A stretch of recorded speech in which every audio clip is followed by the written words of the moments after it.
My name is Todd Herman, and I lead our financial planning group here at Grimes & Company. I'm here with Matt Licata, one of our financial planning associates, to talk to you about emergency funds. The other day, I was going through a quick study here on JP Morgan's Guide to Retirement, specific to emergency funds. And, I was surprised to see that almost a third of Americans pretty much have no emergency fund savings at all.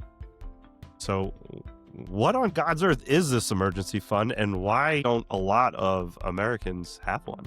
Yeah, that's a great question, because the emergency fund is super simple. It's really for someone to be able to encounter these challenges that they face in life, like their car breaks down, there's a medical bill that arises.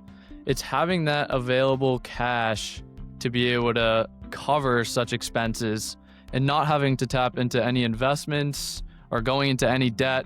If you're fortunate enough to not have anything, catastrophic or bad happen in your life, kudos to you. That's not like many of us. But even if you are that person, having that money set aside can be really helpful in allowing you to sleep at night, knowing that if something does happen, you have some money prepared to take care of such expenses. 65% of millennials end up dipping into their emergency fund. So clearly the millennial generation is feeling the pinch here, so to speak. And so how do you keep it separate?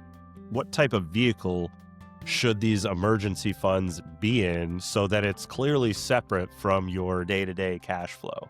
For me personally, I keep it in a high yield savings account. It allows you to earn about 4%, and it allows you to kind of cover expenses when you need and not having to tap into any debt or tax-bearing investments. What are some of the things that you do, and maybe some of your friends, being part of Gen Z, can think about overall? Make a little goal for every single week. That's kind of what I've been doing, and it's been really helpful. Is thinking about that $100 per week as opposed to maybe the $400 at the end of the month. It just maybe feels a little bit better to start chipping away at it that way, and then before you know it, you're reaching that goal, whatever that may be. It's tough to put a number or value on that, but that 3 to 6 month range, depending on where you are in life and what your situation is. I mean, that is a great point.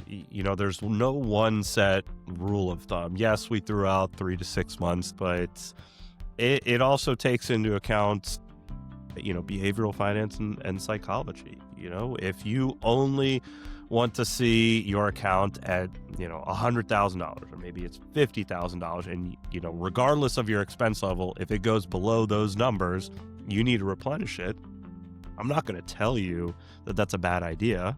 Obviously, we don't want to hold unnecessary amounts of cash, but I don't want you to stress out, or clients to stress out at night because their cash flow or their cash savings is dwindling. Thanks again, everyone, for watching this short little clip here. And, if you want to get in touch with myself, Todd Herman here, Matt Licata, we'd love to talk to you about emergency funds and how our advisors here at Grimes can help you.